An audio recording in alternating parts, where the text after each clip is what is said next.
3, 2, 1, ignition. All systems green. The launch. SpaceX launched their Starship. Did you watch it? Jim, I think, watched it. I know I was riveted.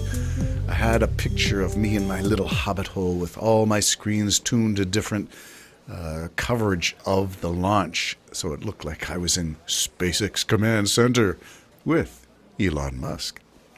Yeah, did you catch it? I was excited. I know Jim was excited. And it exceeded. Did you read that anywhere? It exceeded the expectations. I know Mission 1, the integrated flight test, IFT 1, the goal was just to get the thing off the ground and clear the enormous structure of the Stage 0, the launch tower, and those big arms, which it did. It blew apartment-sized concrete chunks out of the launch area under the engines, and there was a lot of damage, which was repaired in months, something that would have been unthinkable. So kudos to SpaceX, the engineers and construction crews and teams that are making this dream come true, closer and closer to what? To orbit. That's the first goal. Then to create a space station. Then to orbit the moon, then to land on the moon, then to go to Mars, then to land on Mars. All these sequences should be unfolding in the next 5 years. Did you celebrate? I did. Jim did. Join us in the spirit of Buck Rogers and maybe it's, is it Buzz Lightyear? To infinity and beyond. Or is it Kirk in the Starship Enterprise? Spock. Beam me up, Scotty. Hey. To infinity and beyond. Or whatever your mantra is, it is exciting to see the largest object ever launched from the face of the Earth. And to see all the engines. In this first test, about 6 engines, I think, went out. And you could see them from shooting cameras underneath the thing as it went up. You could see them go out. You could see the dark spots in the rings. 33 engines, all lit, all fired, all worked well. Stage separation, new hot stage ring inserted. So much that was new, that worked.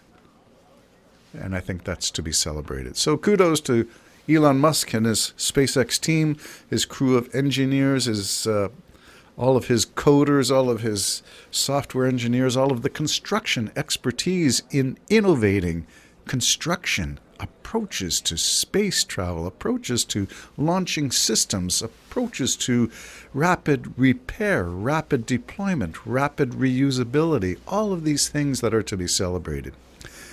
And in the midst of all that celebration, including Tesla, and what about the tunnel machine tunnel boring company that he owns?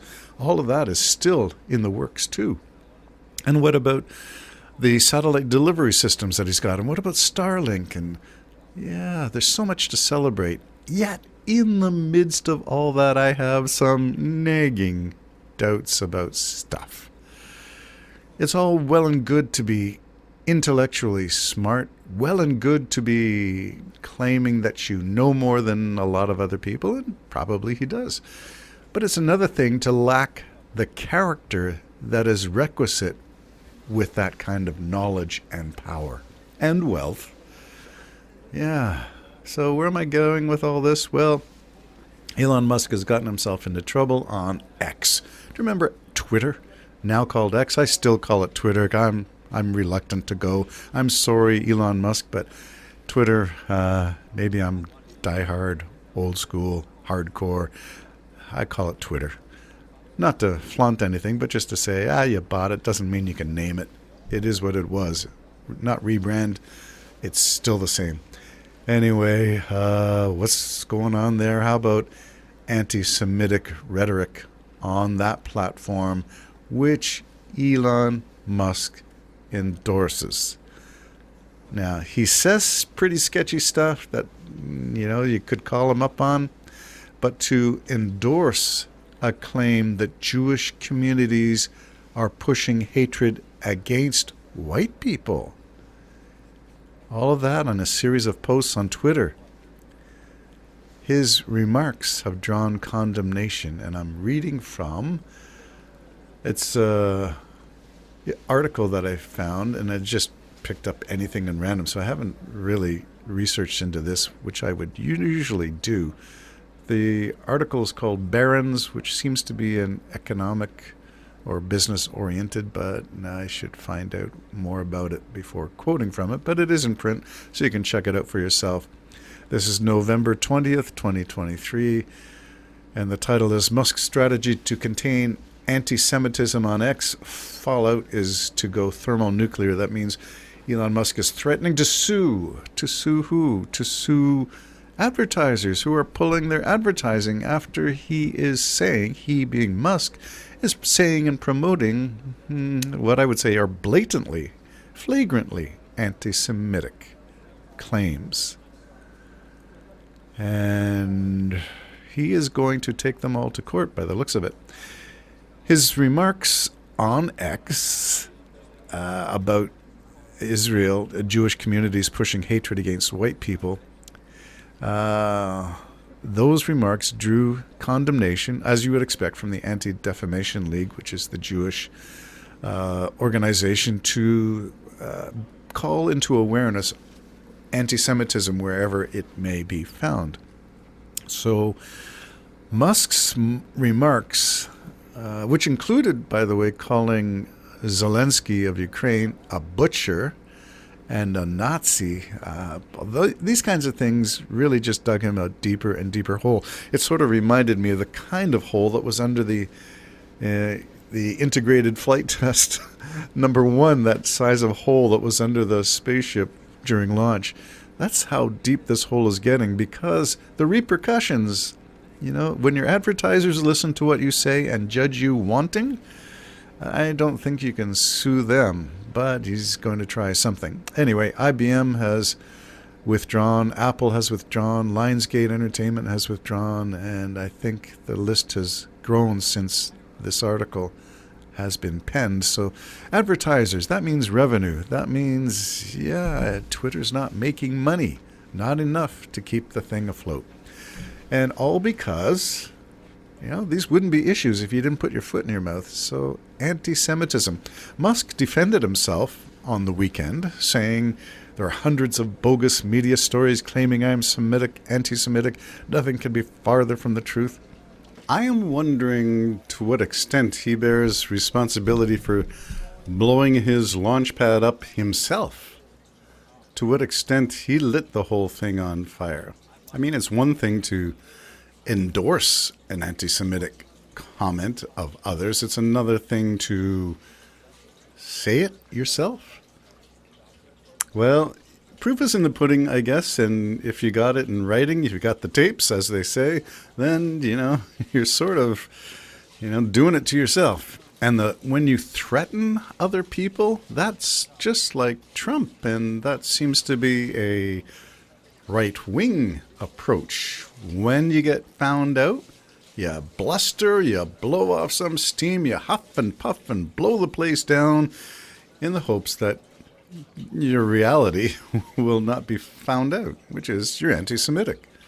So, as a business person, by the way, Barron's, I did look up, was or is, I think it's a economic paper put up by, I'm not sure, I'm going to say the New York Stock Exchange. I'm not sure that's it, but it is an economic, business-oriented magazine. So things that are going to affect the markets is what it's focused on. So the article is in their magazine because Trump's words have consequences. Words matter. And it matters when Apple, IBM, Lionsgate have pulled ads. And Tesla is suffering maybe a little bit.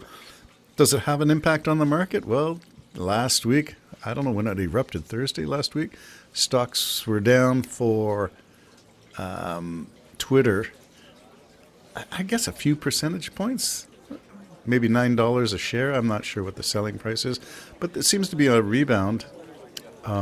This is now early in the week, so if he keeps quiet, That's really the strategy. When you're in a hole like that, let the controversy die out, so says the article in Barron's. That's your strategy. Don't say anything, because if you continue to fight, to stir the pot, to publish your defensive, inflammatory remarks, then you're just stirring the embers in a fire that was going out until you started to poke it, and then it blew up in flames again. So I'm not sure where this is all going. I respect Elon Musk for creating innovation, for creating engineering protocols and innovation that are creating new products all the time, whether it's Tesla or whether it's the Boring Company or whether it's launching satellites, taking payloads to space, supplying the International Space Station. I mean, that was what an accomplishment. For the first time, the U.S. didn't have to rely on Russian missions to get astronauts and supplies to the space station since the shuttle was decommissioned. So quite an accomplishment. So I don't mean to throw him under the bus, just to call into question, can you be smart and yet have some deficits in other areas, such as character quality? It is possible, and I wonder if that's what the issue is. You can be IQ sufficient, and you could be EQ, emotional quotient, deficient. And that seems to be the place with a lot of really smart people. Got it all upstairs, but the heart is a little trickier to navigate because it's not logical. It doesn't always respond to the same things that your brain does. So, Elon Musk, well, here's to you. And that is the question of anti-Semitism and Twitter, and whether it all pans out. Good for the ADL for calling it out. Media Matters is the agency that says they reported accurate information. See you in court. Well, the issue was pro-Nazi ads appearing on Twitter. And Musk denied that they do. The evidence seems to suggest they do, in fact. So who's right, Musk or Media Matters? See you in court? I hope not. I hope it's resolved peacefully to everyone's satisfaction. No room for anti-Semitism, in my opinion, especially on a social media platform. And yet I see it for myself all the time. Take care now. Jim and Terry Show minus the Jim for another podcast or two. Until we meet again. Bye-bye for now.